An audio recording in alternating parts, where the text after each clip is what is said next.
Hi friends, నమస్తే. Welcome back to shiny sweet home. ఈరోజు మన రెసిపీ వచ్చేసి గోబీ 65 అండి. గోబీతో మనం ఎన్నెన్నో డిఫరెంట్ రెసిపీ ట్రై చేస్తాం కదా. ఒకసారి గోబీతో ఈ గోబీ 65 రెడీ చేయండి ఫ్రెండ్స్, చాలా బాగుంటుంది.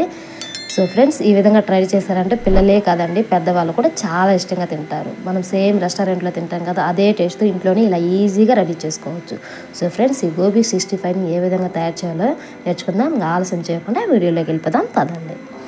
గోబీ 65 కోసం ఈ విధంగా 250 గ్రామ్ గోబీని ఈ విధంగా మీడియం సైజులో కట్ చేసుకోవాలి. కొంచెం కాళ్ళు ఉండే విధంగా కట్ చేసుకోవాలి.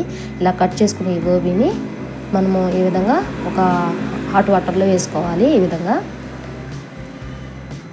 ఇప్పుడు దీంట్లో ఒక 1/2 టేబుల్ స్పూన్ సాల్ట్ వేసుకోవాలి. అలాగే ఒక 1/2 టేబుల్ స్పూన్ పసుపు వేసుకోవాలి. పసుపు వేసుకుని ఒకసారి ఈ విధంగా మిక్స్ చేసుకుందాం.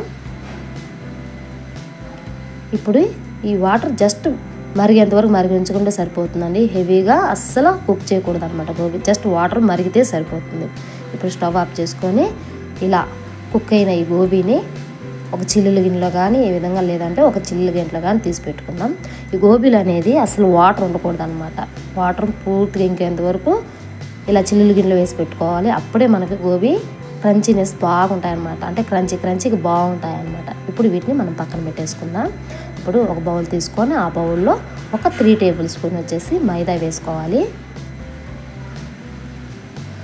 అలాగే 1 టేబుల్ స్పూన్ వచ్చేసి రైస్ ఫ్లోర్ వేసుకోవాలి, అంటే బియ్యం పిండి వేసుకోవడం వల్ల క్రిస్పీనెస్ బాగా ఉంటాయన్నమాట గోబీ. అలాగే 2 టేబుల్ స్పూన్ వచ్చేసి కార్న్ ఫ్లోర్ వేసుకోవాలి. 1 టేబుల్ స్పూన్ వచ్చేసి చిల్లీ పౌడర్. మీరు స్పైసీగా కావాలనుకుంటే ఇంకొక 1/2 టేబుల్ స్పూన్ యాడ్ చేసుకోవచ్చు. అలాగే కొంచెం పసుపు, 1 టేబుల్ స్పూన్ వచ్చేసి ధనియా పౌడర్.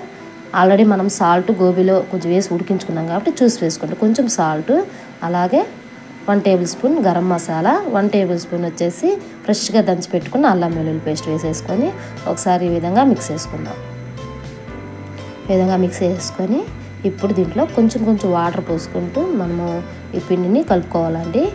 అంటే పిండి కొంచెం జారుగుంటే సరిపోతుంది. హెవీగా లూజు కలుపుకున్నారంటే మీకు గోబీ అంత క్రంచీనెస్ రావన్నమాట, అంటే క్రిస్పీనెస్ రావు. సేమ్ నేను వీడియోలో చూపిస్తున్నాను చూడండి, ఆ విధంగా బ్యాటర్ రెడీ చేసుకుంటే సరిపోతుంది. ఇలా రెడీ చేసుకునే బ్యాటర్లో నేను ఒక 2 డ్రాప్స్ వచ్చి రెడ్ ఫుడ్ కలర్ యాడ్ చేసుకుంటున్నాను. మీకు ఫుడ్ కలర్ వేయడం ఇష్టం లేకపోతే ఫుడ్ కలర్ మీరు స్కిప్ చేసుకోవచ్చు. నాకైతే కొంచెం కలర్ఫుల్గా ఉంటాయి అని చెప్పి 2 డ్రాప్స్ అంటే 2 డ్రాప్స్ యాడ్ చేసుకుంటున్నాను. చూడండి, ఫుడ్ కలర్ వేయగానే మంచి రెడ్డిష్ వచ్చేసింది బ్యాటర్ వచ్చేసి. ఇలా రెడీ చేసుకున్న ఈ పిండిలో ఇప్పుడు మనం ఆల్రెడీ కుక్ చేసి పెట్టుకున్నాం కదా గోబీ, ఆ గోబీని దీంట్లో వేసేసుకుందాం. చూడండి, 1 డ్రాప్ కూడా వాటర్ ఉండకూడదు అనమాట. ఇలా వేసేసుకొని ఒకసారి మిక్స్ చేసుకుందాం. ఈ పిండి ఈ గోబీకి పట్టే విధంగా బాగా మిక్స్ చేసుకోవాలి.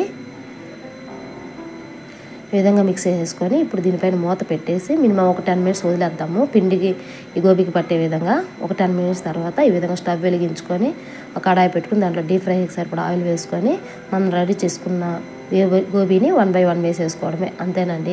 పెద్ద కష్టమేం కాదు కదా, చాలా ఈజీగా ఉంది కదా ప్రాసెస్. సో ఫ్రెండ్స్, గోబీ తినని వాళ్ళకి ఈ విధంగా ట్రై చేసి పెట్టండి, చాలా ఇష్టంగా తింటారు. స్నాక్స్గానే కాదండి, అప్పుడప్పుడు వీటిని సైడ్ డిష్గా కూడా తినవచ్చు, అంత బాగుంటాయి అన్నమాట. ఇప్పుడు వీటిని 2 సైడ్స్ తిప్పుకుంటూ మంచిగా ఫ్రై చేసుకోవాలన్నమాట. ఈ విధంగా మంచి రెడ్డిష్ కలర్లో వస్తే సరిపోతుంది అన్నమాట. అంతే ఫ్రెండ్స్, మిగతా గోబీని కూడా సేమ్ ఇదే విధంగా డీప్ ఫ్రై చేసుకోవాలి. ఇలా రెడీ చేసుకున్న ఈ గోబీని మనం ఇప్పుడు సర్వ్ చేసుకొని తినేయడమే అనమాట. ఏంటి అంత గోబీ రెడీ చేసి కొంచెమే చూపిస్తుంది అనుకుంటున్నారా? రెడీ చేసినప్పుడే మా ఇంట్లో వాళ్ళు సగం బడా తినేసారండి, మిగతా సగం మీకు చూపిస్తున్నారు అనమాట. ఓకే ఫ్రెండ్స్, మీరు కూడా ఈ గోబీ 65ని ట్రై చేయండి. ట్రై చేసి మీకు ఎలా వచ్చిందో నా కామెంట్ ద్వారా తెలియజేయండి. నేను చేసిన ఈ గోబీ 65 రెసిపీ మీకు నచ్చినట్లయితే ప్లీజ్ లైక్ చేయండి, షేర్ చేయండి, సబ్స్క్రైబ్ చేసుకుని పక్కన ఉన్న బెల్ ఐకాన్ని యాక్టివేషన్ చేయండి. Thank you.